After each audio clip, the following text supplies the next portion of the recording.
leaves the body. And Mark is an intellectual. I don't know if I go that far. He struggled to figure out why he felt so differently than the rest of the world most of his life.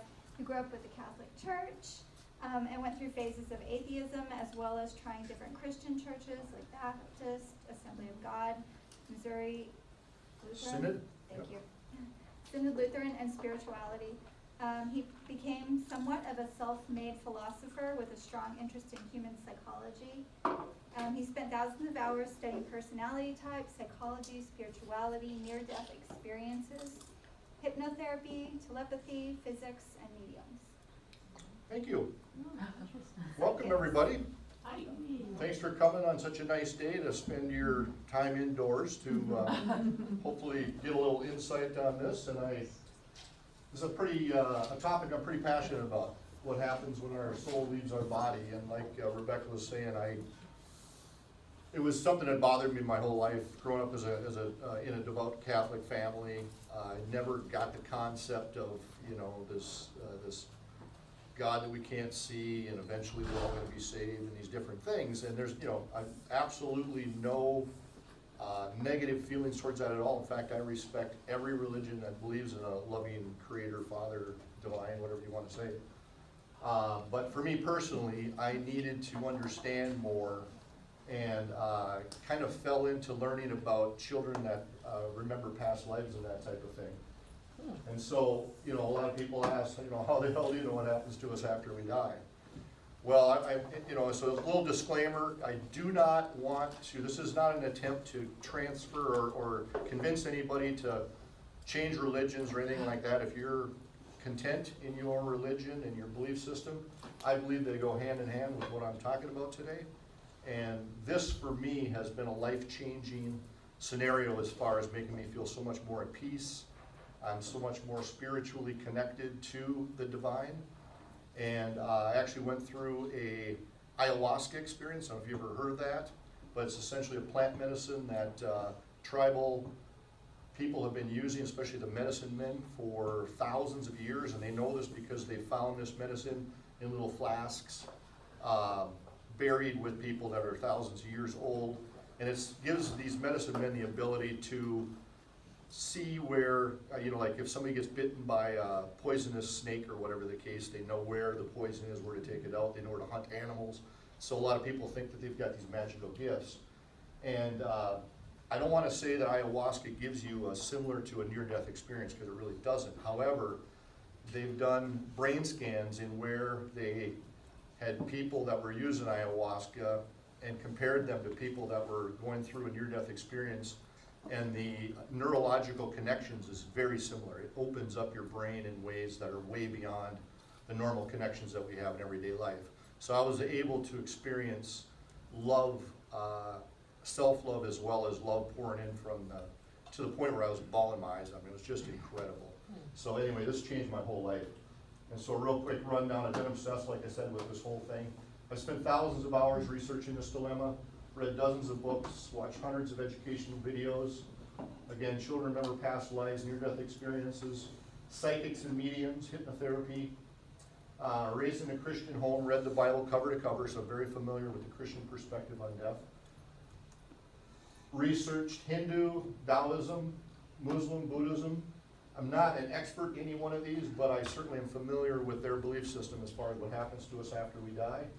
And I've also found no logical arguments that make sense to me to counter what I've learned and experienced. So I'm very, very much a believer in what I'm talking about today. You don't have to be. So I get that this is, a lot of the stuff is pretty heavy, and it goes against what a lot of people believe. So what does happen to us after death? Every near-death experience is different, and yet there's a lot of common occurrences. And I tend to think that near-death experiences are our best example of what technically happens to us after we die. Many experience leaving their body and being able to watch and listen from a third-person perspective, figuring out that our body is just a vessel. And I'll give you an example. Many, many times when people are in the hospital on their deathbed, and their brain goes flat wave, so the little monitor is going flat, their heart stops, everything else. They feel a scenario where they're actually more at peace, pain goes away. A lot of them feel like they're floating up to the ceiling, and all of a sudden their peripheral vision is not there anymore. Now they can see 360 degrees, and after they come back to life, they can recollect what the doctor was saying during the surgery, what tools he used, what procedures were done. And some people think, well, it's a hallucination type scenario, their brains are acting even though they're in a flatline state, but there's no way you could explain the fact that some of these people can float down to the waiting area, for instance, and recollect exactly what their loved ones said, their friends said, what they did. So, I mean, it's absolutely crazy the amount of evidence there is for this. I'm talking thousands of cases. Most experience a very bright, warm, and loving presence. They all refer to it as the light, but they most believe that that light is the divine, or creator. The power they feel with it, the love that comes pouring in, is something that they all talk about, a lot of them with tears in their eyes when they're recollecting this. Many go through a life review, and this is really interesting, and they understand the importance that they had in lives of others. I've heard it said by several that, when we're living in this earth, time tends to pass like a movie on a projector wheel. So obviously the frames are, going by in a sequence.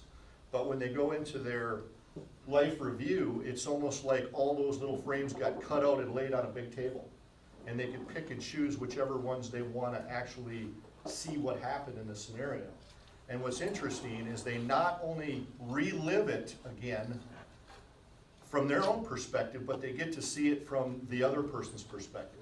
So they know the impact that they had on that other individual or individuals and the long-term effect. And had they done something differently, they generally know how that turns out. One example is a story of a young guy who got into kind of a road rage fit, and with this older gentleman, and they were like trying to pass each other, whatever the case, and they came up to a street light, and the older gentleman got out of his car and walked up to this young kid, started yelling at him, made the mistake of slapping him on the face with the back of his hand. And this young kid lost it, jumped out of the car, ended up beating the hell out of this guy, laying on the ground, and he took off. And the kid was still in such a rage, he ended up getting in a bad accident, so had a near-death experience. Well, almost immediately, he relived that scenario, but he also saw it from this older gentleman's perspective. And he felt every punch hit his face. He knew that he got hit. He hit him 32 times because he felt every punch. He felt his teeth get knocked back into his mouth. And, the embarrassment that this guy felt being beat up by a kid. And so it, completely changed his perspective. And I know now this guy goes around and he, talks about how we're all connected. And when we hurt each other, we hurt ourselves. Many get to meet their spirit guides and angels. And that's a whole different topic I could get into for another 2 hours. But in a nutshell, your spirit guide is able to kind of direct you to make decisions that are going to be better for you as far as the learning experience. That doesn't mean it's necessarily going to be a positive experience, but rather that it's a scenario where you're going to learn the most from it. And your angels are more of a protecting thing. And again, I'm happy to talk way more in depth. People have questions afterwards, but a lot to cover, so I want to try to keep rolling here a little bit. So what do we do in the afterlife? You pretty much get to live in a world that you want to, and time has no concept. So it's more or less a scenario where, like now they put on those 3D glasses and you get to be in a virtual world. And it's kind of the same thing from a perspective of if you want to sit on a creek and fish all day or whatever the scenario. But we all have this inner desire to learn all the time and to experience things. So you're probably not going to want to continue to do that like forever. You're going to want to come back and live in another life again. And that's a whole other thing that we'll tap into here a little bit.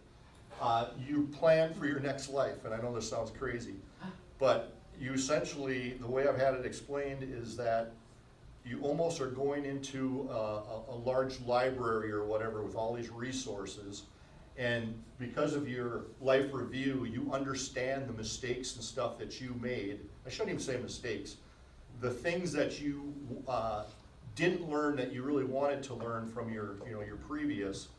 And so you more or less are creating a life for your next go around to learn those things that you want to learn. And so, I mean, this, I could go on to this stuff, or I get kind of excited about it, and I can go on for hours about it. But an example would be, you see these family bands, for instance, where everybody's really musically gifted. Well, guess what? That family, probably all those musicians played instruments in a previous life and decided to come back as a family and do that. It wasn't some random hereditary or whatever that they all ended up being these unbelievable musicians. I'm a guitarist, not a great one by any means, but I probably played 4,000 hours.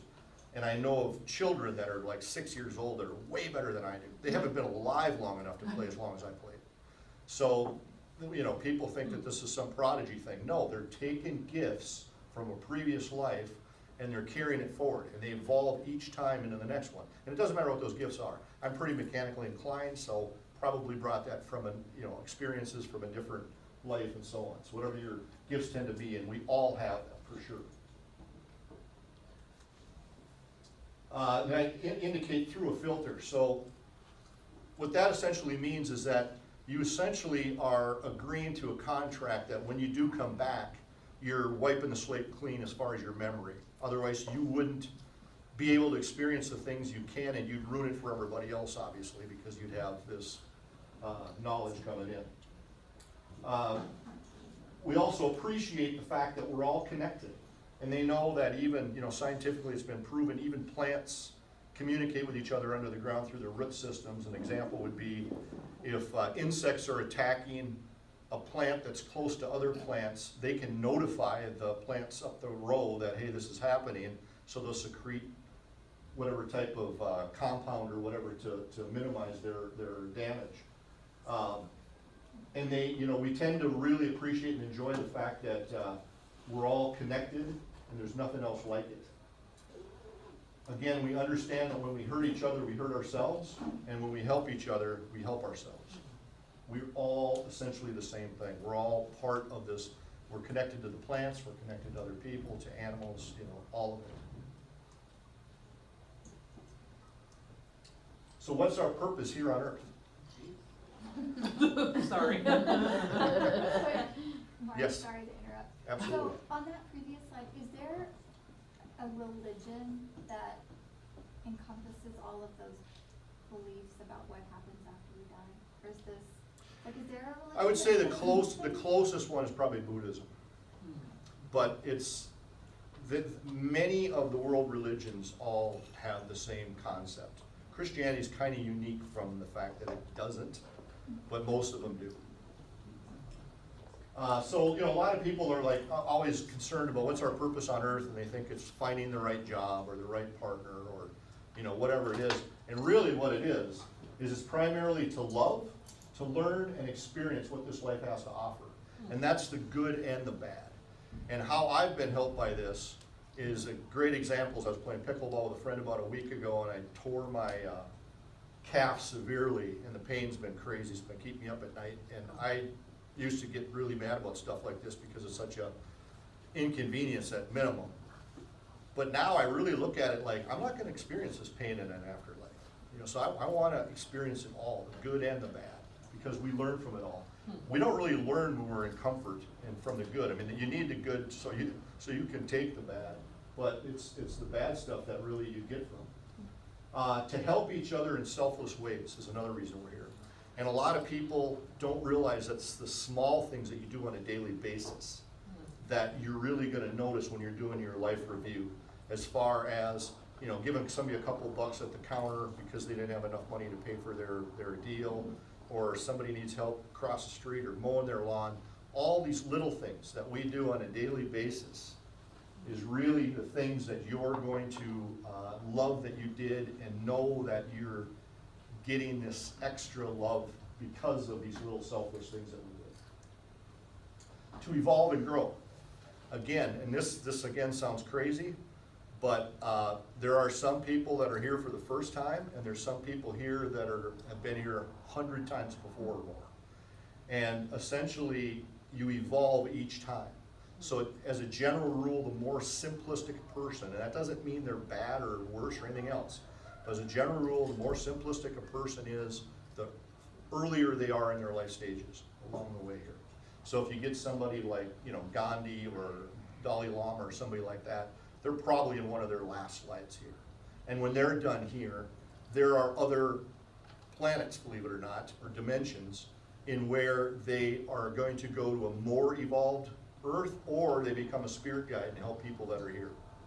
So that's essentially what they do once they get to that point. To struggle and enjoy times of happiness, as I already pointed out.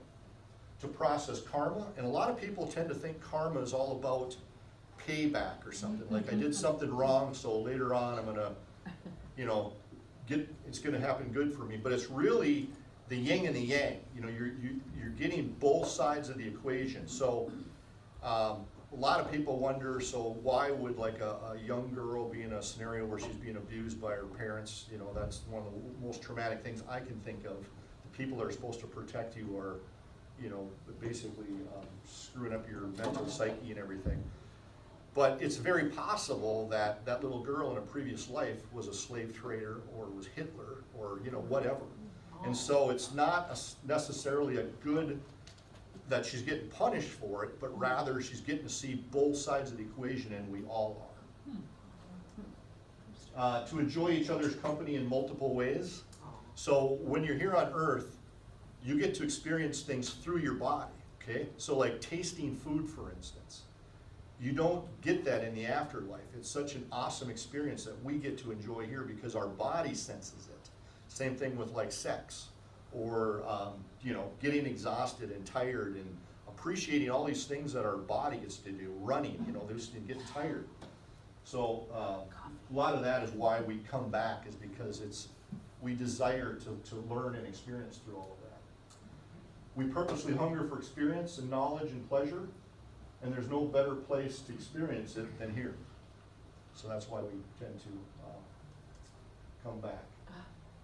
Don't cry because it's over, smile because it happened. Essentially what I mean by that is when you get to the point where you're on your deathbed or you're in a retirement home or you're in a nursing home and you're kind of at the end, I used to really worry about feeling like I didn't do what I really wanted to do, and I don't feel that way at all anymore, because I know that every day is an experience that we're supposed to go through, and that's all we're needing to do. I mean, it's great that you have these goals and you want to be successful in your job and all that, but quit beating yourself up over it, because you're really just here to experience that.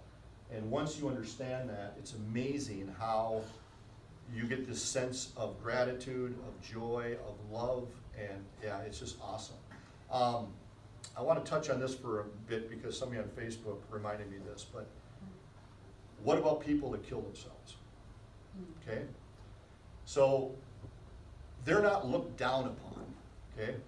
What happens is they immediately regret what they did because they realize they just cut themselves short of being able to learn and experience, and they got to start all over again. But there's nobody judging. So even during your life review, you're the only one judging yourself. You're the one that's beating yourself up because you hurt somebody's feelings or whatever the case, or whatever bad things that you tended to do, or maybe you're real egotistical and felt proud of something that might have hurt somebody else and you didn't even realize it. But by the time your life review is over, my understanding is that instead of feeling so bad and feel like guilty over all this, you're grateful because you realize that hadn't you affected that person in that specific way, they might have taken a different route that would have been something that they didn't learn what they were supposed to learn from. So a lot of the things that happen for a reason. This isn't some random game. There's a point to all of it. And so this is essentially how I feel nowadays, and it's just awesome. So with that, does anybody have any questions I can answer? Yes, sir. Who has been your biggest influence in shaping your view? A lot of people, quite honestly.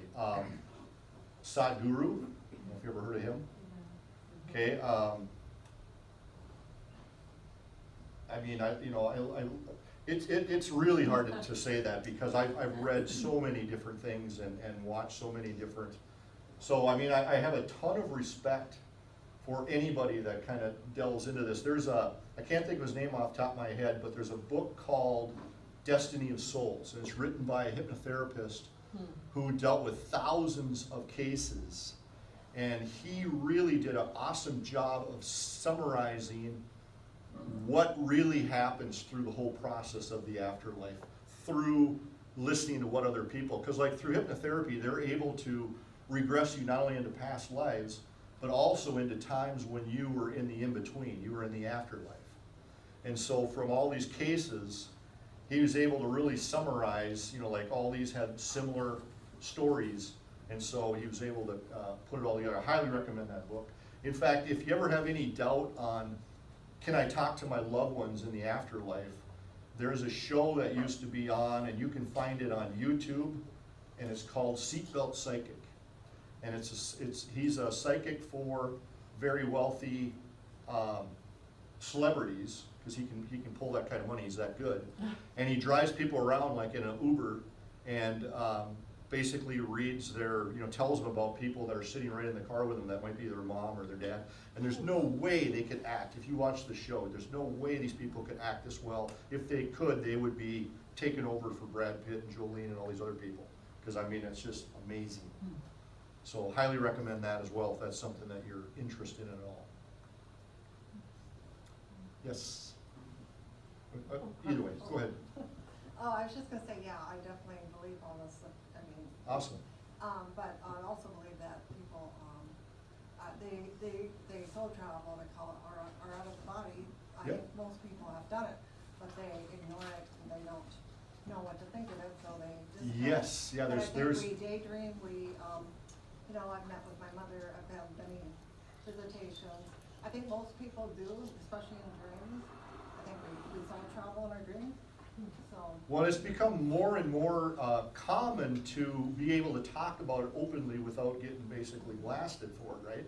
Especially your dreams, I mean, you can learn a lot from your dreams. Oh, absolutely. You keep Yeah, a yeah. journal. But there's people that might have had near-death experiences like in the 70s or 80s, and there's no way they would have come out back then, Yeah. because they felt like they would have just been, blasted by If you the. write down your Committed. dreams, you can learn things from your day-to-day life. Right, right. So a lot of those people though are coming. coming out now and talking about those. And the interesting thing is, they could have had this thing happen in 1975, and they remember it like it was yesterday. Yeah.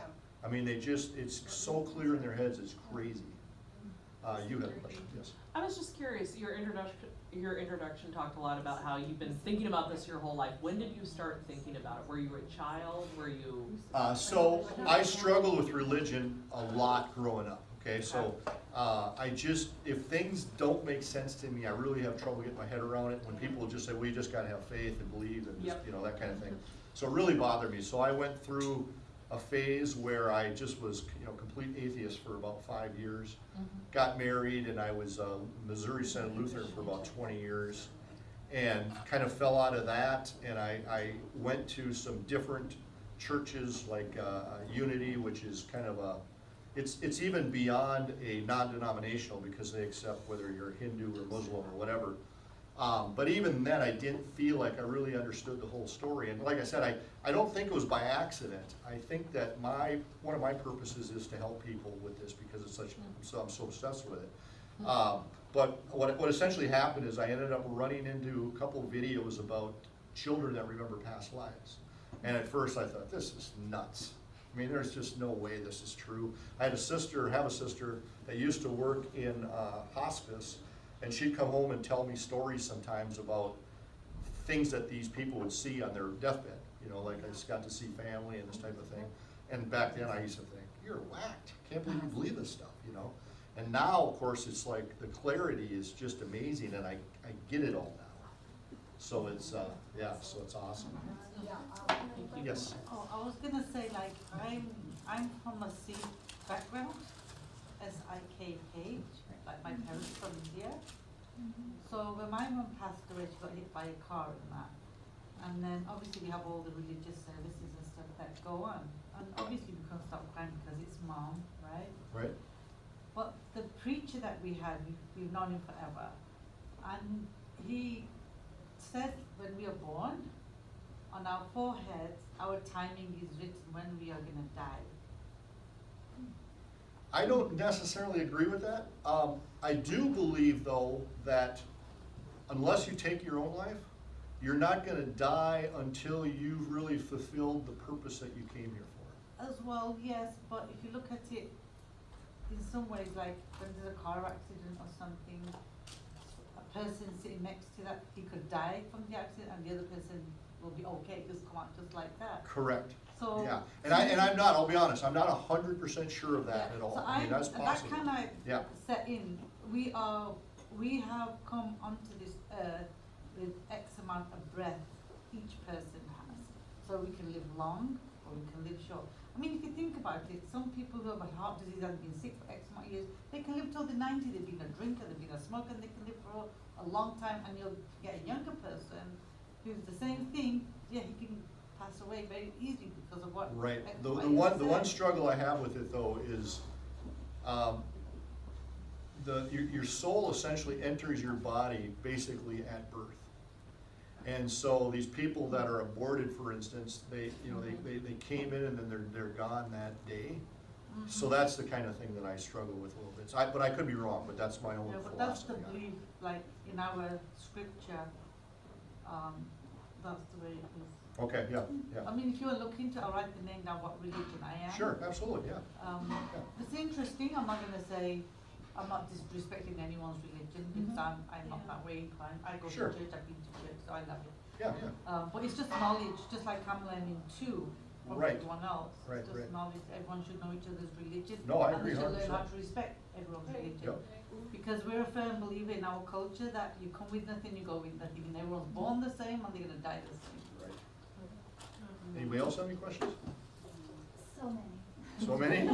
Okay, I'll put you quick. I guess just out of curiosity, so from your perspective with the ideology you've developed, do you believe that that human souls have existed before our bodies have evolved to where we are now? Yes, Do you believe that those souls have been connected to things that are not always human? yes, yes, I absolutely believe that. Okay. In fact, so as the earth evolved and it was, started off as called salamanders and then turned to dinosaurs and all that, the same souls evolved through all of that. Okay. Through all your experience, what would be the advice you can give people at this moment?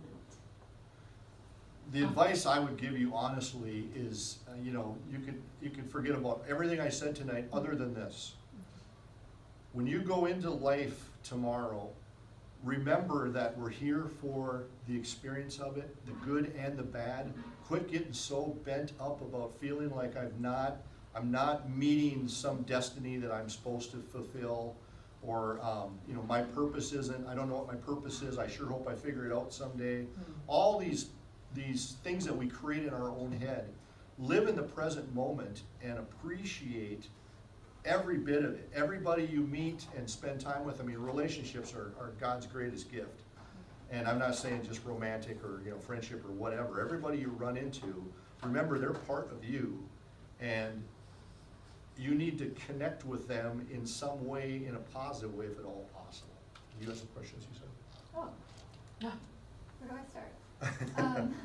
So, just kind of getting to the number, like, yes. Okay?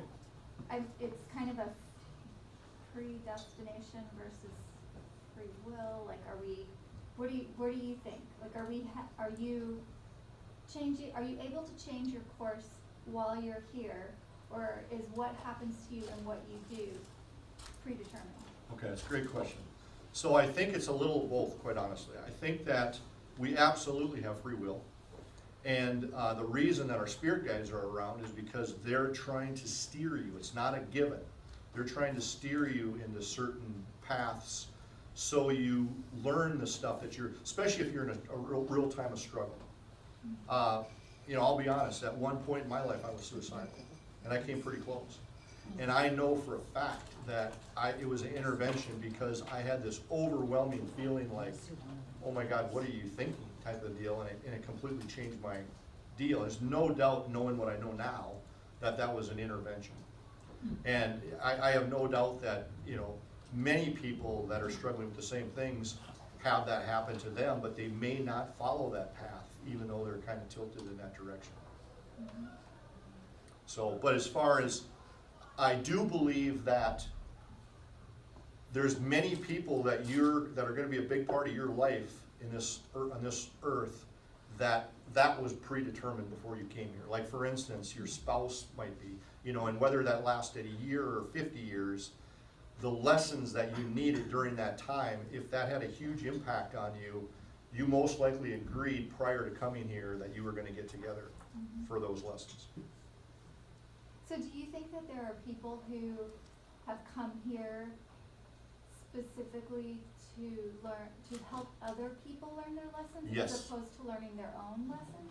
Well, I think it's both, but I absolutely think that, especially people that have been here many more times, are part of their journey is to come and steer you in a certain way, for instance, and that was determined. I mean, you hear stories about people that bump into their soulmate or whatever on, you know, some random whatever, and I don't think those are by accident by any means. I really, really don't. You know, and that's why as somebody that's been in the dating field for 6 years, I love, you know, going on dates and stuff, but I've gotten to the point where it's like, I realize I'm not gonna find this person through a dating site anyway. It's gonna be some random, you know, bump into them for whatever reason, because that's what I'm supposed to happen, whatever it is. You had a question? Yeah, so what do you do with all of this knowledge that you've gained? I mean, do you do workshops or? Primarily, I talk to anybody that'll listen and try, especially if I know they're struggling. I got a pretty active social life, and when I first kind of started talking about this stuff, I used to get some resistance, like, you know, I don't wanna buy into that, it goes against my religion and all those other things. And I'm finding that there's far more openness now, and even if we agree to disagree on it, they at least respect the fact that a lot of this stuff is very possible and it makes a ton of sense, so it's hard to argue. I think what happens is when people realize that logically this does make a ton of sense, especially when there's thousands of cases all saying the same thing, it puts people in a little bit of a defense mode, because you feel like, okay, this isn't what I was taught in church or whatever, so I don't like it, you know. But as they kind of open their minds and stuff up to it. But, I mean, yeah, I would love to get to the point where I'm presenting for hundreds of people or whatever the case at some point. That'd be great. I think he had a question. She asked my Yeah, he question. has- Okay, all right, fair enough. I guess that for a while, the thought I had was that, you're speaking to people who may be suicidal, could definitely save their lives, you know. That's a very good point. I love that. Thank you. Love that. You know, freeing them up. with, Yeah, you know, oh, I love that. maybe And with social suicide. media like YouTube and stuff, there might be a way to put the right title on it or whatever that'll attract people into looking at something like that. I love that. Thank you. Yeah, Any other John, questions? you have a question. he said that she. Oh, here, yeah, I just want. Sorry. No worries. Oh, I was just gonna say, yeah, I believe we're a divine spark of God, we're just forgotten who we are, you know, and Yep. our mission is to just, it's all about finding out who we are as soul, cause like, look at the babies, and look at how innocent and loving, and then people turn into these monsters from the way they're raised. But I think we've forgotten who we are, and we're trying to find our way back to the source, God, or. 100% agree. Because that's what we're part of, we're very synchronous, but we don't realize we are. Yes. You have a quick question? Does Putin have some karma to work out? Yeah, I would say absolutely. And that's gonna be an interesting scenario. It's a whole nother, Yes, whole exactly. nother nerd night. It's karma. We're probably out of time, but any other last questions? We're good? Thank you for Well, presenting. thank you very much. Thank you.